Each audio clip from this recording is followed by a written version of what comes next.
Man, it's been a rough last couple months for this channel. I've been roasting the decline of the AAA game industry for over 6 years now. And while many times I've had to suffer for my art, playing through games such as Forspoken, Dustborn, Suicide Squad Kills the Justice League, and more recently, Outer Worlds 2, all truly awful video games, even the people who hate me the most would completely agree that these are trash, regardless of political ideology or any of that. But unfortunately, in the last couple years, I've been noticing a trend that we're getting more and more just mediocre games. Not even necessarily not woke. They still have disgusting DEI aesthetics, but they don't come across as like the Communist Manifesto. The gameplay is competent enough to entertain people. We're even getting more apolitical games again, which could certainly be seen as a good thing. And so, in a weird way, I should be happy that I was actually enjoying myself playing Saros. It's a Sony game that's not a movie game, truly unheard of, but I can't help but be disappointed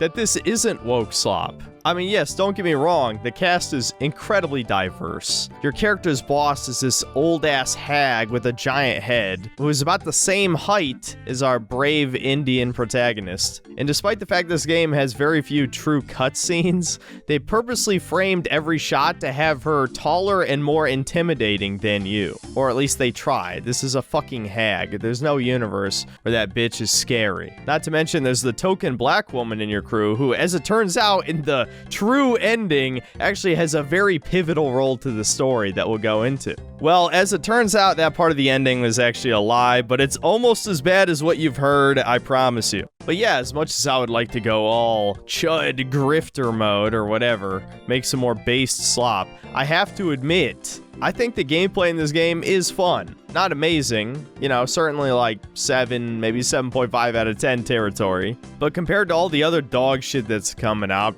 this game is pretty good. I can applaud the idea of taking a popular indie game concept, the Roguelite, and essentially giving that a high budget. I think that's pretty cool, but a lot of the high budget was spent in the wrong places. There's just not enough variety here, as is the case with a lot of roguelites. If you're gonna be doing the same thing over and over again, it better be fast, and it better have a lot of different weapons and upgrades and things that make every run feel different. This game doesn't do that. I actually almost considered not reviewing this, much like I skipped Crimson Desert and Pragmata. Sorry about that, by the way. Neither game was good or bad enough for me to have enough interesting material for a review. Well, arguably Crimson Desert was, but that would require me to play another 20 to 30 hours of it to finish the story, and I just don't want to do that to myself. And in Pragmata's case, there's a reason why everyone's talking about the story and not a single human being is mentioning the gameplay. Because as it turns out, playing Candy Crush before you shoot every single fucking enemy is really repetitive, and people are just making excuses because, well, do I really have to explain it? I think giving a generic father-daughter story, even if it is an android modeled after someone else's daughter, don't read into that too deeply, is something that woke up all of the golems from their slumber. Oh wait, I should have a family. Who took this from me? Oh, don't ask that question. The feds are gonna be knocking on your door. Total Jewish bring it forth now. Kill them all, lefties. I don't know how much you guys would believe me, but on my end, that's just emotional banter. Yeah, that has nothing to do with Saros. None of this does. I guess what I'm trying to say in this long-winded intro is that I really wanted to make a bunch of generic Indian jokes with poop and mass graping and all of that stuff. But there's so little to actually work with in this game. It's hilarious. They fucking named the shit Saros. The only way this could have been better is if they'd named it the Redeemer. Okay. Do not redeem! I mean, can you imagine if they leaned into the racist Indian stereotypes in this game? Like, one of the bosses is a giant toilet, your worst fear. And of course, the final boss has to be a train, and you resist your natural instinct to throw yourself in front of it. That would be pure Ludo Kino, and I would lose my shit laughing at it. Instead, we, you know, just have an alright third-person shooter, roguelite game. Wow, there's so much to talk about in this genre. This is not going to be a deep analysis review, because I'll be honest, I was kind of already starting to get bored about 6 hours in. And honestly, I think what pushed me over the edge to make this video is the true ending. So, don't worry, there is one big piece of wokeness in this game that's worth discussing that I think is a legitimately good reason to not purchase this game if you were dumb enough to own a PS5 in the first place. So without further ado, here's Saros. Now, for all 5 of you who played Returnal, I'm sure this will sound very familiar. I didn't, so I had really no expectations going into this game, but it's essentially a third-person shooter roguelite with a lot of bullet hell elements. I think the basic controls are pretty simple. You run, you jump,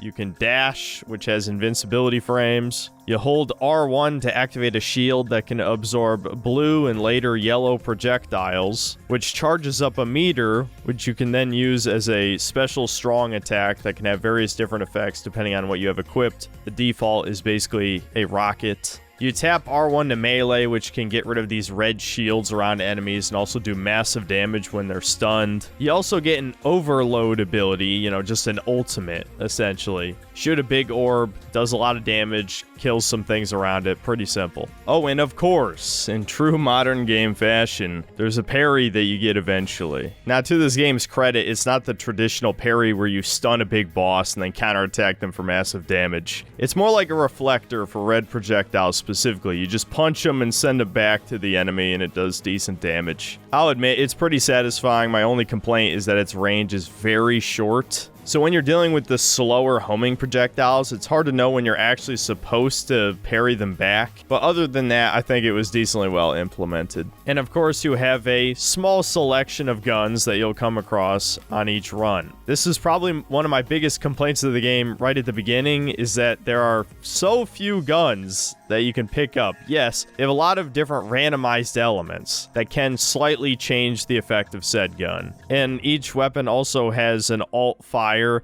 which is unfortunately triggered by halfway holding down L2. PlayStation is really proud of their haptic triggers or whatever they're called. I just am not a big fan of this shit. It doesn't feel right. But anyway, getting back to the point, the only guns, at least that I came across, are basically a hand cannon with multiple different variations. Mostly it's like 3-round burst. A rifle / assault rifle, which probably had the most variation between its various forms, because some had homing bullets, some it was more like a long-range weapon with a slower rate of fire. You get the idea. And of course, there's a shotgun, and the shotgun just kind of seems ass in most scenarios because you want to keep a healthy distance from these enemies, especially considering it's a bullet hell type game. The shotgun's only strength really being that it does a lot of stagger damage, so you can get those follow-up melee strikes. And near the end of my playtime, I got access to a repeating crossbow, which had a decent amount of variation between each randomized version. One was like a traditional charge shot, like a sniper. Another could shoot out little homing projectiles with its alt fire that would swarm around an enemy. There's another one that shot multiple bolts in like a shotgun style pattern. But I'll be honest, by the time I got to the swamp, I was pretty much done with this game. I don't know, the core gameplay loop just wasn't fun enough to hold my attention. This gun didn't really change my playstyle in any significant way.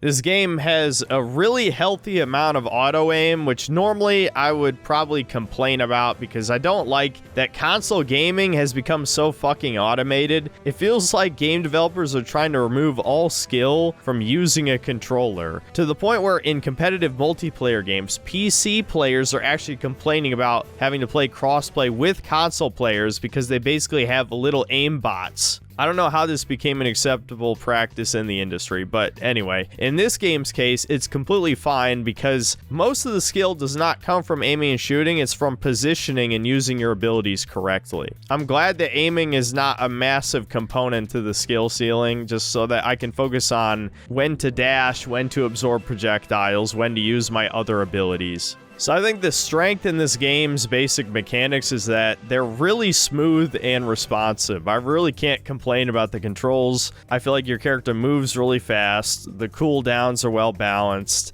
You can't absorb too many projectiles, especially the corrupted ones, or your shield gets broken. Absorbing yellow projectiles also builds up your corruption, which temporarily reduces your maximum health, so you really have to watch out for that shit. Red projectiles you just straight up can't dash through, which adds a whole nother layer of bullet hell to the mix. I think all of those elements were pretty well designed. I think the enemy variety too is fairly solid. There's some enemies that are incredibly dangerous that can just kill you in a matter of seconds. In fact, you have very little health in this game. You are heavily punished for fucking up. But the game never feels too difficult. In fact, a lot of times it actually feels a little too easy. I can't really think of a non-autistic way to describe the enemy variety. I would basically just be spending the next 5 minutes describing the various different ways enemies shoot orbs at you, because there's blue, yellow, red, and some are homing shots, and they'll hide red orbs in the middle of blue orbs, and it'll break your shield. Stuff like that. You just kind of have to trust me that, yes, the enemy placement's pretty good, the enemy variety's pretty good. The boss fights are too long. Out of the 4 I killed, 3 of them had 3 phases, and it takes a long time just to take out 1 health bar.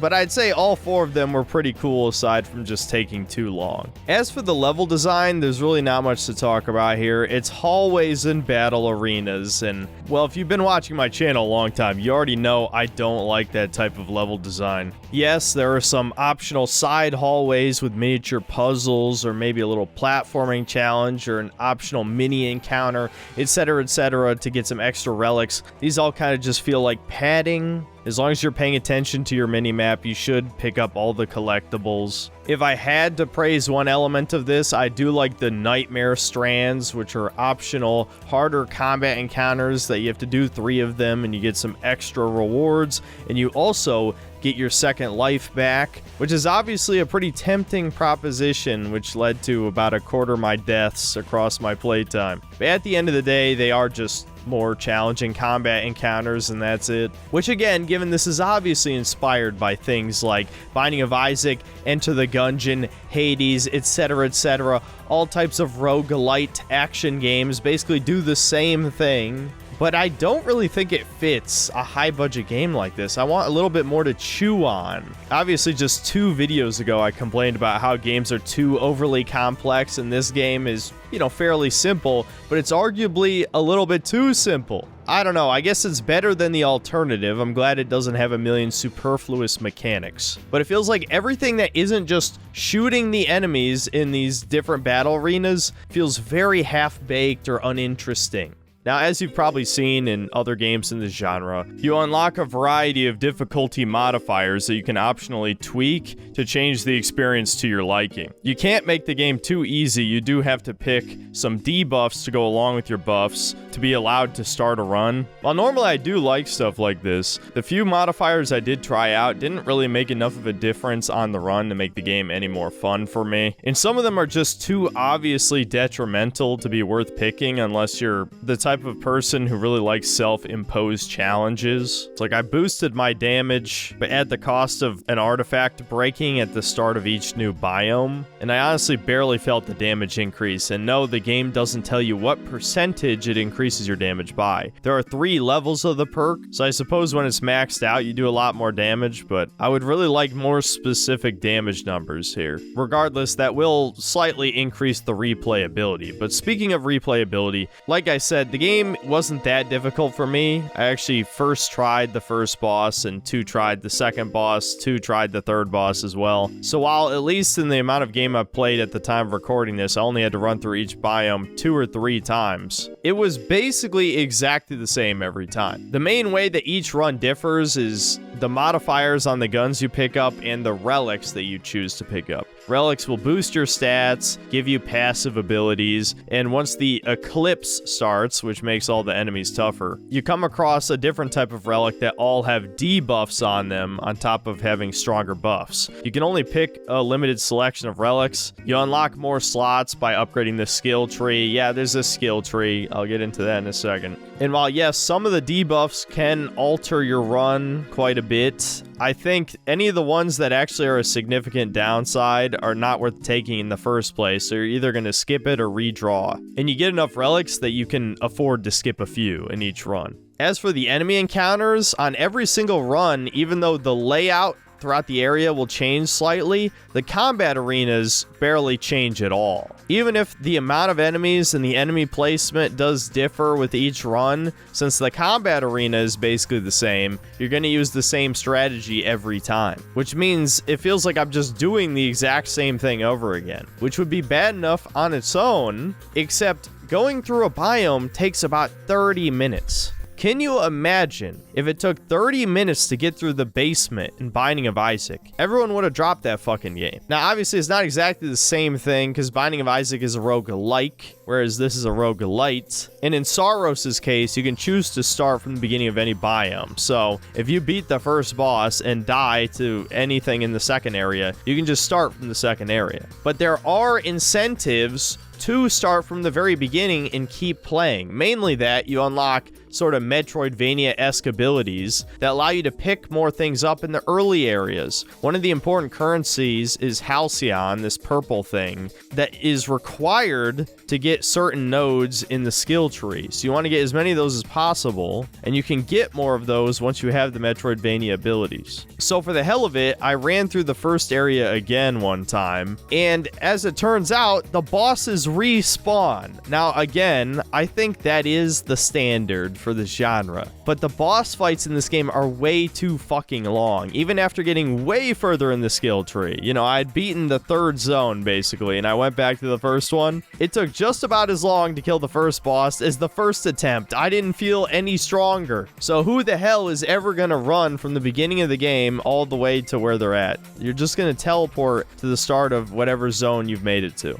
So it's severely lacking in replayability. The actual roguelite cycle element wasn't that well thought out. What about the progression? I would argue this is the biggest strength of this genre over roguelikes, is that when you die, it doesn't feel like you lost all your progress because you keep a bunch of this currency that you use to upgrade a skill tree, and then you're more powerful for the next time. And you've also gained experience against whatever killed you last time. You know its moveset better, so you're more likely to succeed. So there is less repetition than the roguelike genre in that way, at the cost of there being less of a required skill progression, arguably making winning less satisfying, because you don't really have to master the area or the bosses. Well, the skill tree in this is full of filler. I'll just put it at that. Like I already said, I didn't really feel significantly more powerful after beating the third area compared to where I was at the first area. It seems like the most important nodes are the ones that allow you to pick up higher level weapons, because most of your DPS seems to come from weapon damage or your grenade ability, whatever the hell it's called, I forgot. I would much rather each individual node in the skill tree make me feel significantly more powerful than have this fucking placebo of progression.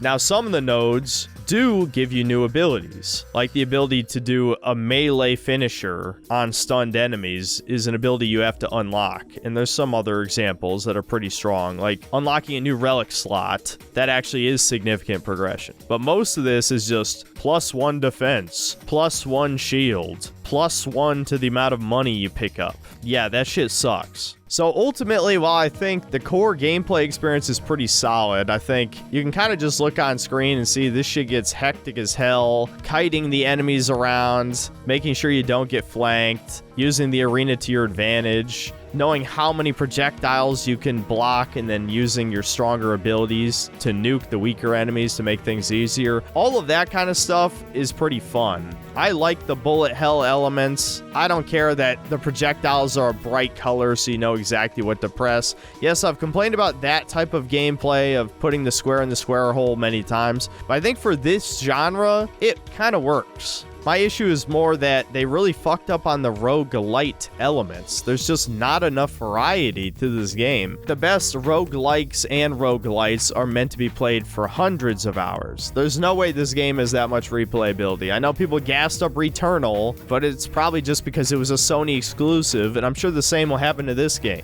No, in reality, I think there's dozens of indie games that have done this concept but better. It's just normies like high budget games. So they're gonna pretend this shit is a masterpiece when it's just, you know, mid. Now, to briefly talk about like aesthetics and story, I think it's obvious this game is fucking ugly. And I'm not just talking about the main cast characters. I mean, the actual aesthetic just looks gross. I guess that's not entirely fair. I think the aesthetic at first seems pretty damn interesting. I think black and gold generally go together pretty well. I like sort of the H.R. Geiger and Lovecraft inspirations. I don't know if it's just because this is more Unreal Engine slop or just something is wrong with the general attempt at hyper-realism, but this game just looks really blurry and unclear. None of the designs are memorable on any level. It's just one of those games that gets uglier the more you look at it. I realize this is based on The King in Yellow, which inspired Lovecraft, but that's a book. This is a visual medium. I don't understand how aesthetic design is effectively dead. If you took any normal person and had them look at this shit, they'd know something is off. This game is genuinely just kind of hard to look at certain points, and while this is certainly the type of game where the core gameplay loop is far more important than other elements like graphics, aesthetics, the soundtrack, etc., I still think all those other elements still matter. Of course, you want to try to make the best game possible, I would hope, if you're a game developer. Now, as for the story, there's very minimal story in this game, and it's told kind of incoherently. I enjoyed the part that is minimal, for sure. All my favorite games have maybe an hour of cutscenes tops. However, the difference between this game and the games of 20 years ago is that even if you're only half paying attention to what's going on in those old games, you know exactly what the basic story is. In this one, I was purposely trying to pay attention, and all I understood is that, okay, we're stranded on this alien planet. For whatever reason, there's countless robots and alien tentacle monsters that are trying to kill our hero. Of course, there's the whole element of Apu here resurrecting every time he dies, but it doesn't really seem like any of his crew members are questioning why he's gone for days. And his crew is the fourth to be sent to Carcano, while his wife's crew was the very first, and it's implied that hundreds of years have passed somehow, but he's still looking for her. And of course, there's the Lovecraftian element of what's actually real. Oh my god, I'm going insane. We've already seen that kind of stuff a million times by now, and this isn't a horror game, so it isn't really pulled off all that well. Now, you could say that's more than enough story justification to keep going. I think arcade games probably have about the same level of story, but all of the characters keep talking vaguely about everything that's going on. You could say that's much better than exposition dumping, but maybe you could have, I don't know, given our protagonist an internal monologue to explain to the player what's happening. This strikes me as yet another modern game that has been influenced in the wrong way by the popularity of Souls-like.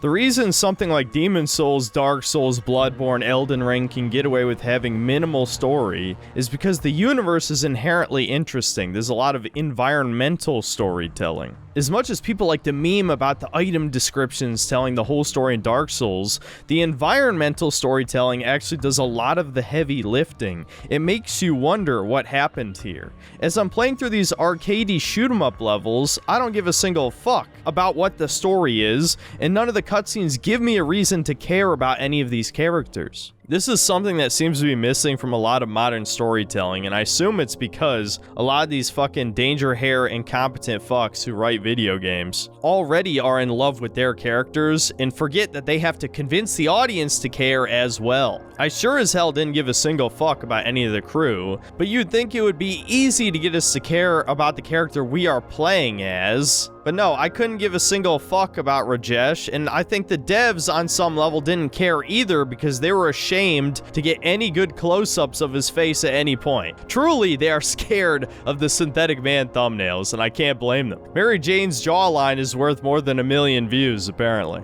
In any case, I might as well just get to the point. So, apparently, Returnal had a huge Shyamalan-esque twist where it was all a dream. I don't know how the fuck hack writers are still getting away with that shit. No one likes that twist. There's not a single fucking person on the planet Earth who likes, oh, it was all a dream, or it was all my imagination, or I went back in time to erase the story from ever happening. You know, these are all hack writer bullshit when they write themselves into a corner or they're pseudo pseudo-intellectuals huffing their own farts. And so, of course, Saros has to have a twist of its own. At least this time, it's not, it was all a dream. No, the twist is that Rajesh cheated on his wife. His best buddy found out, so the Pajit had to kill him. And I guess his wife found out anyway, and she went on a mission for the mega corporation to the planet that we're stuck on. And so our dude is trying to chase her down. This is a story all about regret and forgiveness and all that gay shit.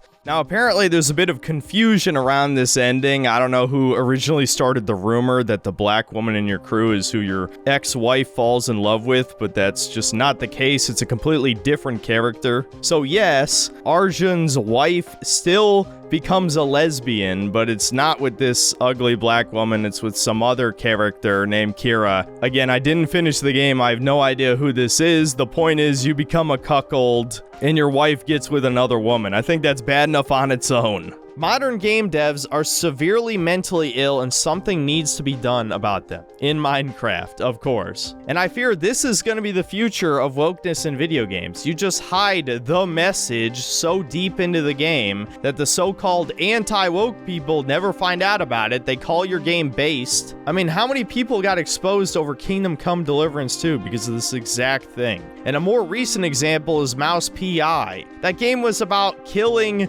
Nazi rats to protect the shrews. Oh yeah, totally anti-woke, dude. So yeah, I'm just calling it now. This is the new strategy for the video game industry. You leave all of the woke shit out of the first 10 hours of the game so that all of the quote-unquote anti-woke YouTubers shill your game. And then you put your real agenda past that point so that you can get the money from BlackRock and appease your cultural Marxist lunatic developers. Alright, whatever. Let's just get to the conclusion. Should you buy Saros? I mean, if you really care about the culture war shit, no. And I think most of you probably do if you're watching this channel. If for some reason you don't and just want to play a kind of fun video game, I'll be honest. While it is pretty good, it's not that good. This is like a deep sale kind of game, you know? It definitely is not worth full price. There's not nearly enough variety in the gameplay. Once you've run through a biome, you've basically seen it all. I don't know how the fuck roguelites keep fucking up one of the basic tenets of the genre, feels like.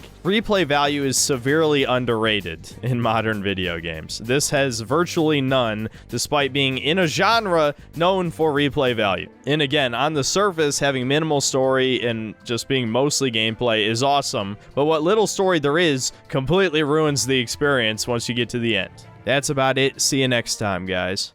Kayla, please.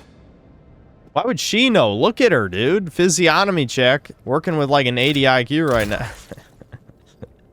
No, she's a genius engineer, obviously. I mean, look at her. She knows the right way to peel a banana. That's fair. That is pretty smart.